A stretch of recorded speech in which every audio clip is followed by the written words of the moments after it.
parents gave my sister a new house for graduation, then I got my present. It's a gym membership. They said. I got angry and left. A month later, when my sister lost the house and casino. Graduation day was supposed to be a celebration. Barbara and I had both graduated from college, and our parents had gathered the family for a big dinner. I expected a speech, maybe some sentimental nonsense about how proud they were. What I didn't expect was for them to turn to Barbara with big smiles and say, "We got you a house." A house. A brand new house, fully paid for, worth $120,000. The whole room erupted in applause as she gasped and put her hands over her mouth, pretending to be surprised, even though I was sure she knew. She always knew. Then my father turned to me and I felt the moment stretch. My heart was pounding because surely, they had something planned for me, too. Maybe not a house, but something that said I was important. "And for you, Tom." My mother smiled, prolonging the moment. "It's a gym membership." For a second I thought I had misheard. But no, they were serious. I looked around the room, waiting for someone to say something, but then Barbara burst out laughing. Then my dad. Then my cousins. Soon most of the table was laughing like it was the funniest joke in the world. I felt something inside me crack. I pushed back my chair, stood up, and said, "Are you kidding me?" That only made them laugh harder. Barbara wiped a fake tear from her eye. "Come on, Tom, don't be so dramatic." I looked at my parents. They gave her a house and gave me what? A hint that I should lose weight. My mom sighed as if I was embarrassing her. "It's for your health, Tom. You should be grateful." Barbara leaned back in her chair and smiled. "Yes, Tom. Maybe if you go to the gym, you'll earn yourself a house someday." That was it. I turned to my uncle, the only one who wasn't laughing. He shook his head slightly, as if he couldn't believe what he was seeing. I grabbed my coat, looked at my parents and said, "You know what? Keep your gym membership." Then I looked at Barbara. "Enjoy your house while it lasts." And I walked out. I made a decision that night. I was done living under her roof. I had saved enough to get my own place. It wouldn't be fancy, but it would be mine. A month passed. I moved into my apartment and cut off contact with them. Barbara spent those weeks throwing parties at her new house and calling me sometimes just to rub it in. "Hey, how's the apartment? Must be so cute and tiny."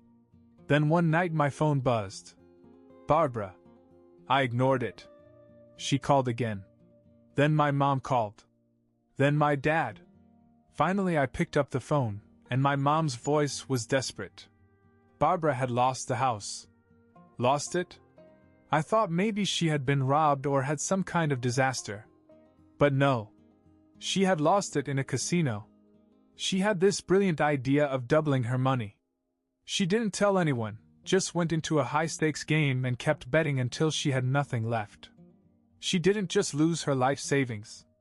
She literally signed over the house as collateral for a massive bet and lost. Just like that, it was gone. I almost laughed. Not out of cruelty, but because it was so absurd. My father said, "We need your help." I knew where this was going. "She's homeless now. We need you to help us pay her rent until we get this straightened out." I hung up. The next day, Barbara showed up at my apartment. She wasn't laughing anymore. She stood in the hallway looking miserable and said she had nowhere else to go. I reminded her that she had a gym membership. She kept coming back. Every day, knocking on my door begging. My parents kept calling, pressuring me, making it seem like it was my responsibility. "You're her brother. Family takes care of family." I asked them where that attitude was when they gave her a house and gave me a glorified voucher. Things escalated. My dad started telling relatives that I was selfish. My mother cried that I was making my own sister suffer. But my uncle, the only sane person in the family, stepped in. He told my parents to back off. He told Barbara to deal with her own mess. He made it clear that if they didn't leave me alone, he would make sure everyone in the extended family knew exactly how they were treating me. My father hated that. He stormed off, but they eventually stopped calling me. Barbara finally found an apartment. Not a house, just a tiny apartment. She had to get a second job to afford it. Last week she called again, acting all nice, asking if we could have lunch. I told her I was busy.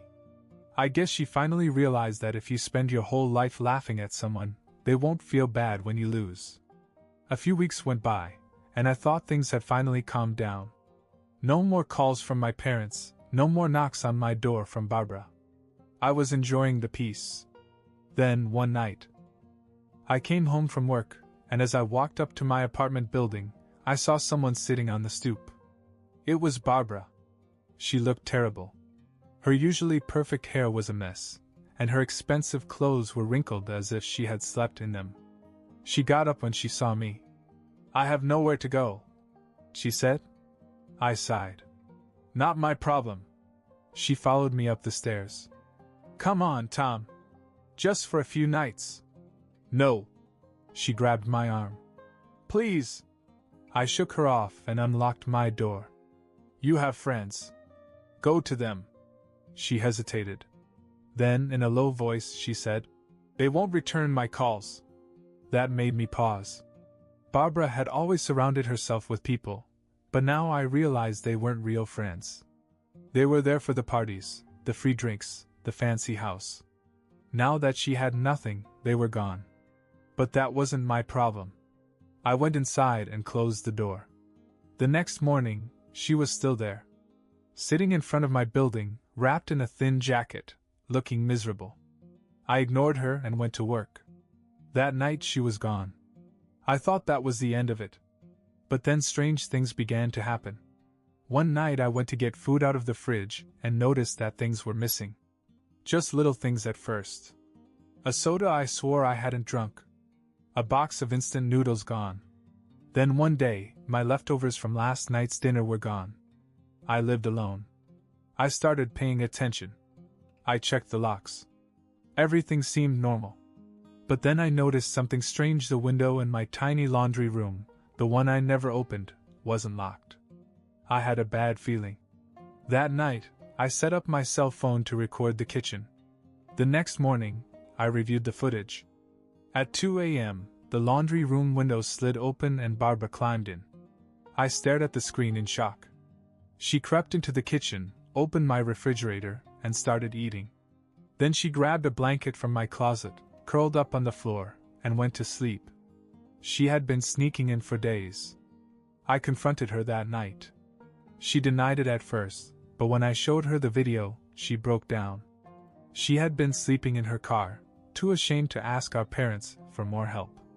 She said she was desperate. I told her she had 1 hour to get her things and leave. She left, but my parents found out. They were furious. My dad called and yelled at me for being a heartless, selfish brother. My mom said I was cruel for letting my own sister sleep on the street. I told them I wasn't the one who gambled away her house. A few days later, I got a call from my uncle. He wasn't surprised. He told me something I didn't know. My parents had given Barbara everything since we were kids. When she wrecked her first car, they bought her another without a second thought. When she failed college courses, they paid someone to tutor her. Every mistake she made, they covered for her. "She's never had any consequences, Tom," he said. "Maybe it's time she learned." Then came the biggest surprise of all. Barbara was arrested. It turned out that she had gotten desperate enough to try to steal from a store. She got caught. My parents bailed her out, of course, and instead of blaming her, they blamed me. They said that if I had just helped her, she wouldn't have been forced to steal. That was it. I was done. I blocked them all. Months went by. I got a promotion at work, moved to a better apartment, and finally felt free. I heard bits and pieces through my uncle. Barbara was struggling. My parents still made excuses for her, but they had finally stopped bothering me. Then one day I got a text from an unknown number. "I'm sorry, Barbara." I didn't reply. Sometimes people only realize what they had when they lose it all. A few months went by, and life was finally quiet. No more phone calls, no more guilt trips. Barbara was working 2 jobs to afford her tiny apartment, and my parents had stopped trying to blame me for their mess. Or so I thought. One night I came home to find Barbara sitting on the steps outside my apartment building. She looked unkempt, her hair a mess, dark circles under her eyes. She was scrolling through her phone, pretending she wasn't waiting for me. I sighed. "What do you want?" She stood and brushed herself off. "I just need to talk." I didn't answer, just unlocked my door and stepped inside. She followed. "Look, I know I messed up," she said, pacing my living room. "I was stupid, I get it. But I can't do this anymore, Tom. I can't work 2 jobs, I can't live in this shoebox of an apartment." "So what, you want me to pay for a bigger place for you?" She hesitated. "No. I mean, I don't know. I think I should move back home." I laughed. A full, genuine laugh. "Great. Go tell Mom and Dad. I'm sure they'll welcome their golden child back with open arms." She folded her arms. "I did. They said no?" That took me by surprise. She sighed and sat down on my couch, rubbing her temples. "They said they didn't have the space. They didn't want me bringing my bad choices into their home. Mom literally said, 'You had a house and you lost it, so figure it out.'" I stared at them. "You mean the same people who begged me to help you? The same people who called me selfish?" She nodded. "Yes. As soon as they realized that bailing me out wasn't an option, they dropped me. For a moment I almost felt bad. Almost. Then she looked at me. I was hoping maybe I could stay here for a while. Just until I got back on my feet. I didn't even hesitate. No." Her jaw clenched. "Come on, Tom. I wouldn't be here if I had other options." "You had options," I said. "You had a house. You could have lived comfortably for years. But you laughed at me, rubbed it in my face, and gambled it away like an idiot. And now that Mom and Dad won't help you, you suddenly remember I exist?" Her face contorted in frustration. "You don't have to be such a jerk about it." "Yes, I do," I shot back. "Because you would never have done that for me. If the roles were reversed, you'd be laughing about this." She looked away, her jaw clenched. She knew I was right. After a few moments of silence, she stood up. "Fine. I'll think of something else." She stormed for the door. "But don't act like you're better than me. You think just because you have a crappy little apartment, you're on top of the world? News flash, Tom, Mom and Dad don't care about you either. They only tolerate you because you're not a burden." She slammed the door behind her. I thought that was the end of it. But the next day I got a call from my mother. "Tom, what did you say to your sister?" She called us crying. I laughed. She showed up at my house expecting me to fix her life. I told her no. Mom sighed dramatically. "Tom, she's your sister. You need to be there for her. You weren't there for her." "Why should I be?" There was a long pause. "This isn't about us. It's about family." I cut her off.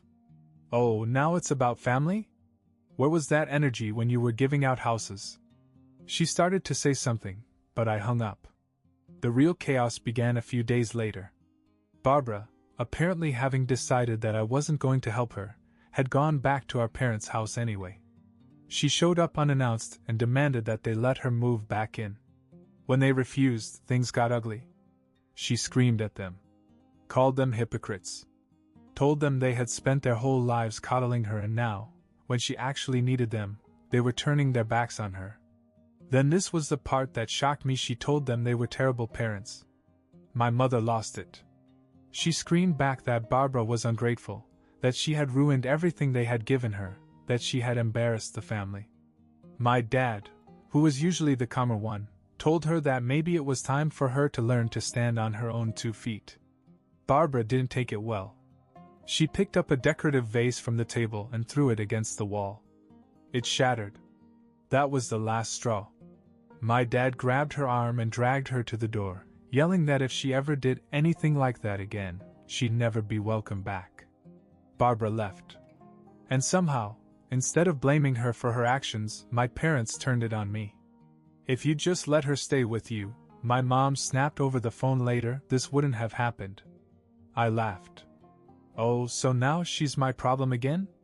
What happened to working it out? We're your parents, Tom. You should do what we tell you. I almost felt sorry for them. They had spent their whole lives playing favorites, shaping Barbara into someone who thought she could do no wrong. And now that it had backfired, they had no idea what to do with her. I told them I was done. I wasn't going to pay Barbara's rent. I wasn't going to fix her mistakes. I wasn't going to be part of their family drama anymore. That's when my uncle stepped in again. He called me that night. You need to set some real limits, Tom. They're never going to stop until you do. I told him I already had. Good. Because if they keep this up, I'm getting involved. I don't care if it ruins our family's reputation. I don't know exactly what he said to them, but after that, my parents stopped calling. Barbara stopped showing up. It was the quietest my life had been in years. Then, a week later, I got a text message from Barbara. I hope you're happy. You got what you wanted. I didn't reply. Because, honestly?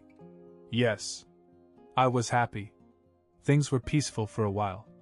No more phone calls, no more guilt trips, no more Barbara showing up at my door looking for a way out. I thought maybe they had finally learned their lesson. I should have known better. It started with a message from my father. Just a casual "Hey, call me when you get a chance." I ignored it. I knew that nothing good ever came from those messages. A few hours later, my mom called. I let it go to voicemail. Then Barbara called. I was tempted to answer, just to see what ridiculous request she had this time, but I didn't. The next morning I woke up to another message from my father. We need to talk about something important. Call us. Against my better judgment, I finally called back. My mom picked up right away, her voice all sweet, like she wasn't about to ask for anything. Tom, it's been so long since we talked. How are you? I didn't even give her a smile. What do you want? She sighed, as if I was being unreasonable. It's about Barbara. Of course it was. She hesitated before saying. She's having trouble with the rent. She's really trying, but she can barely make ends meet. We thought. I cut her off. No. She got defensive. You don't even know what I was going to say. I do, I said. You were going to ask me to help you pay your rent. And the answer is no. She huffed. Tom, she's your sister. She's family. She just needs a little help until she gets back on her feet. Like the house you gave her? The one she lost in a casino? There was a long pause before my father finally spoke. She made a mistake, but she's learning. We just need you to do a little bit. We'll all pitch in. That made me laugh. Oh, really? How much are you two contributing? Silence. Then my mom said, well, we help in other ways. I knew what that meant. They didn't give her a dime. So you want me to pay her rent while you do what exactly? Give her pep talks? My father's tone grew sharp. Don't be disrespectful. I scoffed. Oh, but it's not disrespectful to ask me to take care of your favorite child. Where was that generosity when I needed help? My mother sighed, as if she were the victim here. Tom, it's not about that. You have a good job, you have stability. Barbara doesn't. That's not my problem. That's when Barbara jumped into the conversation. I didn't even know she was on the line. Jesus, Tom, will you ever stop being bitter? She snapped. I laughed.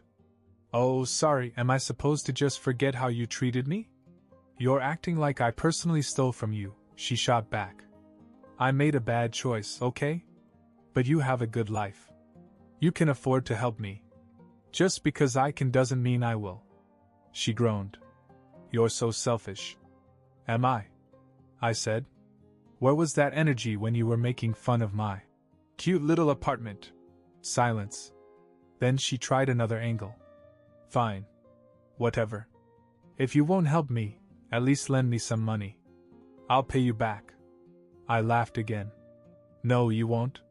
You don't even pay your own rent. she snapped.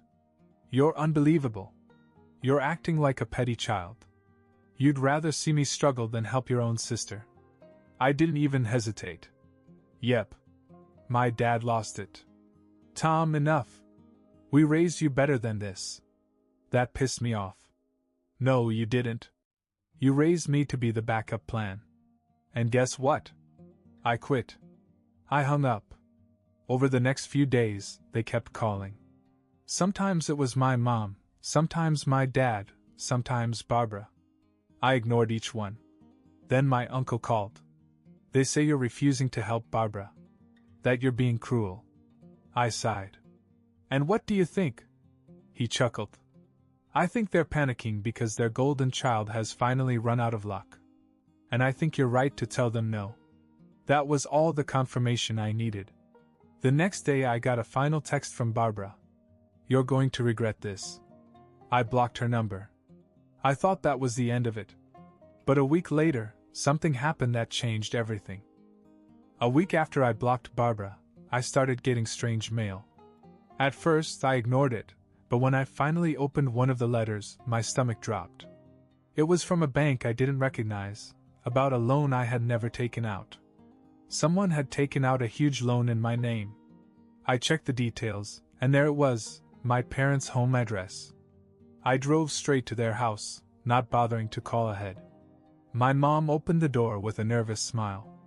I held up the letter. Explain. She glanced at my dad. Tom, we were going to tell you. When? After I got sent to collections? My dad sighed. It's just a loan, Tom. We needed a little help. With what? Paying for Barbara's mess? Barbara stepped outside, arms crossed. You're overreacting. I almost laughed. You stole my identity, and I'm the one overreacting? My mom grabbed my arm. We raised you. Don't you think you owe us something? That hit me. Owe you?